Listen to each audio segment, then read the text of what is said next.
Hello everyone, in this video, I will be showing you how to play 2 versus 2 online on FIFA 23 with friends.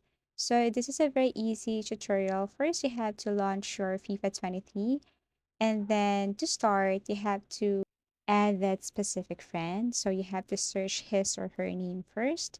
Okay, go to player search, type his or her username or name here, click open and then add him or her.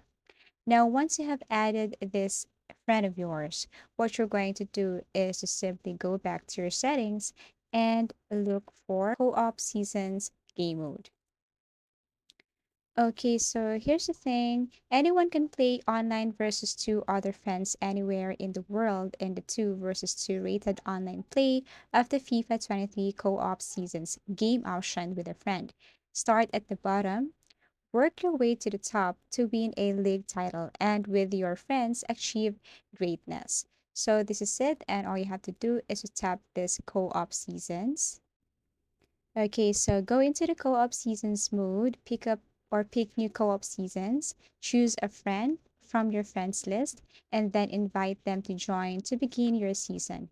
Remember that in order to play a match, your friend must also be online at the same time as you. So that's it. And I hope this video helped you. If you find this video helpful, give it a thumbs up, subscribe for more video tips and video tutorials.